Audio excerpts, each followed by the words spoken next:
Hello everybody. Welcome back to the channel once again. I'm so happy that you are here to join me for another one of those videos that help people learn something that they wanted to know about, maybe know some other people's opinions. Today, I am moving down my list and today's subject is 223 versus deer. Should I do it? Should I use, this small little cartridge? This really is, small cartridge, just 22 caliber, just actually .223 caliber, which a lot of you know is no, it's not new news to any one of you, but it is little. Um, I have heard a lot of controversy from a lot of different, areas of uh, that I've been. People talking about, is this something that is even ethical to deer hunt with? So I have done a lot of research myself, and I actually find that companies make bullets for the 223 to deer hunt with, similar to these. These are the Winchester PowerPoint in 223. They're 64 grain, and it advertises that they are suitable for deer and antelope. So there are some other bullets that I also looked up, but I can't get my hands on right now because, ammo is hard to come across right now. So, but the other ones that are an honorable mention are 62 grain Federal Fusion for the 223, and those are intended for deer hunting. And I don't have any of the info on them right now because I do not have a box with me. I'm pretty sure that I could look them up, but then you never know what you're getting into, whether it's true or not. So I guess I could have went to the federal website and wrote some stuff down, but hey, I'm sure they do a great job. These specific ones that are 64 grain are 3,020 feet a second, and I'm sure that this is generated probably from a 24-inch barrel. But it is what it is. I'm sure they would do just a great job out of my AR that I actually have set up for my kiddos to hunt with. My daughter killed a deer this year, though. Well, I'm sorry, last year. Happy New Year, everyone! It's 2022, the first day of it, January 1st today. But she killed a deer last year, this deer season, but last year part of it, with my 6.5 Grendel, and she dropped it in its tracks. But the biggest issue for her is I had to help her hold the gun kind of with the tripod and things like that because the stock is too long. I can shorten this stock super short, and she does just great with it. This thing has no recoil. I can't go into any specifics on what I'm shooting really, and I really want to, but I can't because YouTube is anti-free speech and they will probably try to demonetize me, and I haven't even been monetized yet. So I'm going to just leave that alone for now and continue to be outspoken that YouTube, be more American. Stop trying to, push one world government and anti-free speech and everything anti-constitution. Grow up. But they don't care. They're not going to listen to anything I just said. They probably even demonetize me just for saying that. So, but this stuff seems to, like, at 300 yards, this stuff is still 2,009 feet a second. That is great. At 500 yards, 1,473 feet a second. It's showing that they want you to be zeroed at 200 yards, which would make you 1.7 inches high at 100 yards. Once again, my beautiful furnace just kicked on, making my videos much less than what I want them. But anyways, at 300 yards, it advertises that they're 8.2 inches low. And of course, at 500 yards, you're 53.6 inches low, and you only have 308 foot-pounds of muzzle of energy in your thing, which is unacceptable. Do not shoot a deer that far with a 223. But man, you know what? Up to 100 yards and even 200 yards. At 200 yards, you're 765 foot-pounds of energy. At 100 yards, you're 1,003 foot-pounds. And in between 1,000 and your muzzle, you're around 1,200. So, which is plenty. I've watched tons of videos of people, women, children, even grown adults killing deer with a 223, most of the time in an AR platform with a 16-inch barrel like I have here. This is a 16-inch barrel. My specific AR is a DPMS. It does great.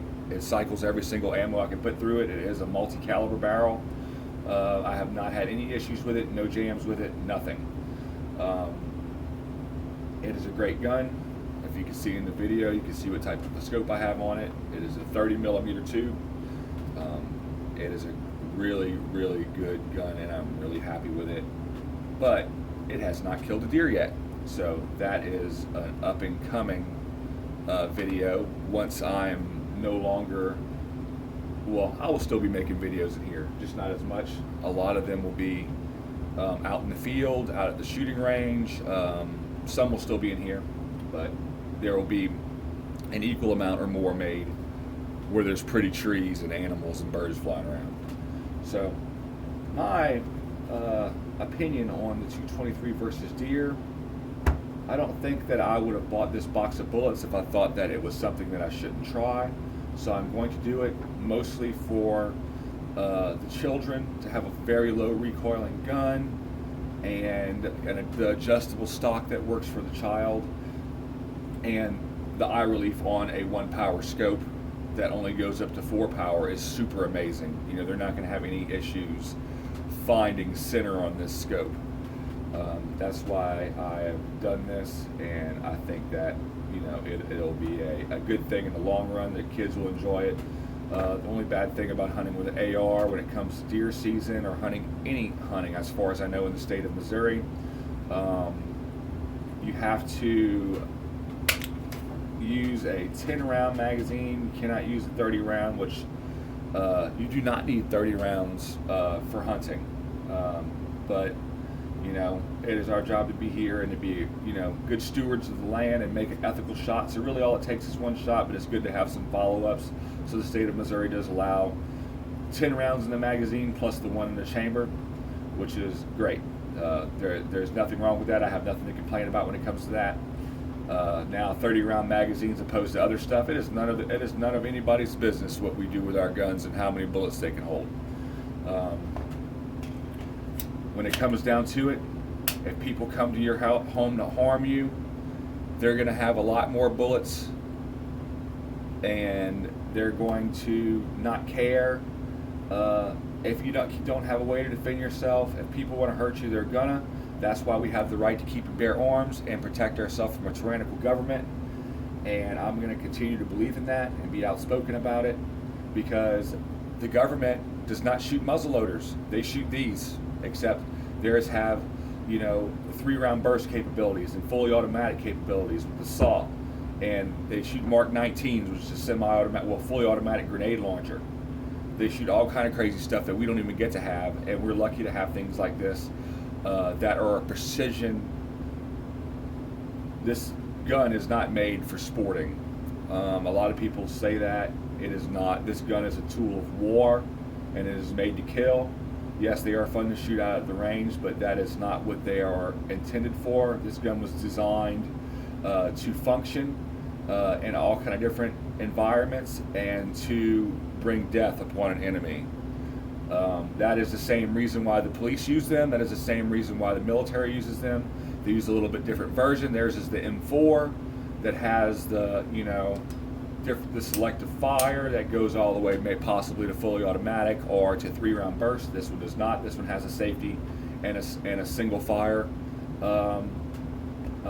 mode, or whatever. You know, this one's safe right now. That's fire. If I pull the trigger, it's going to shoot once, which is still plenty, because I can continue to pull the trigger if I miss.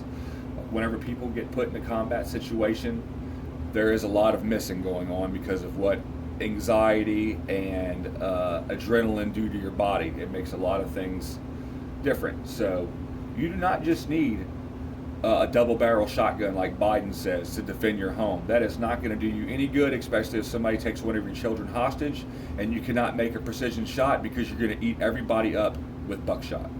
That is the stupidest thing I've ever heard, and I do not agree that a a shotgun makes a good home defense gun unless you are the only person living in that home. So I do not. I will not just sit around here, and I will do my best to inform people that what is going on in our country and in our neighborhoods. Luckily, Missouri I think, has adopted the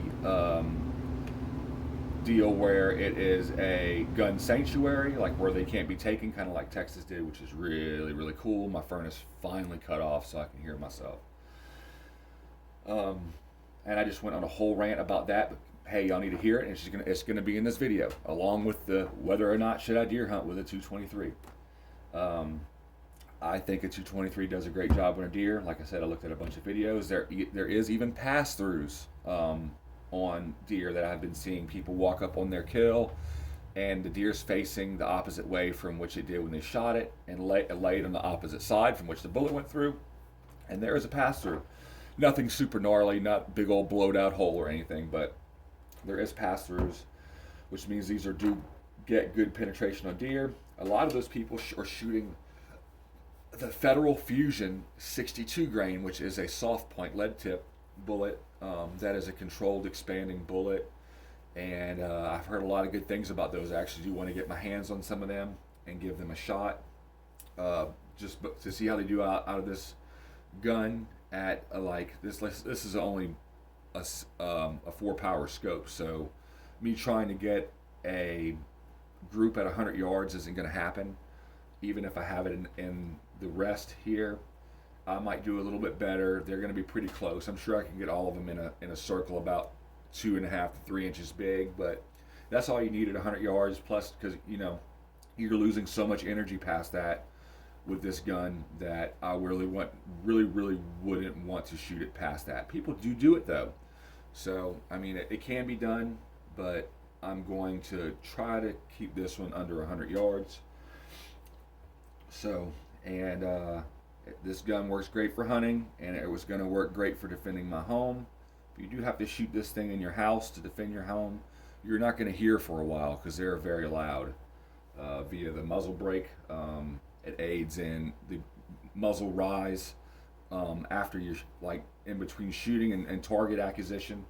So this isn't something I want to shoot in my house, but if I ever have to defend my town or to help a neighbor, or if stuff does start going down, which I hope it never does. I hope our government gets back on track and gets rid of people that don't need to be there. I don't know what's going to happen, but until then, we can just hope for things to be better and to do our job as citizens and to stay involved in our local law enforcement and also with our local politicians, and keep either writing letters, showing up at their office and telling them, hey, this stuff's going on, I don't agree with it.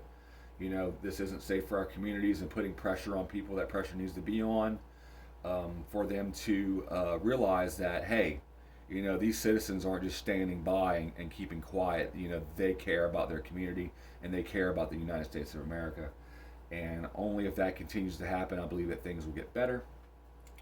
I do believe that some good things are in the works right now, but there's nothing that much as one person can do about it. Even if one of my videos went viral about my view on how things are, I don't think there's much that I can do. But whenever a lot of people come together, cool things can happen if they have good intentions. So let's just hope for that. And like I said, keep a well-regulated militia. If you're a part of one, God bless you. I appreciate it. Until then, stay strong, stay free. God bless you, and Jesus loves you. Have a great day. Happy New Year, y'all.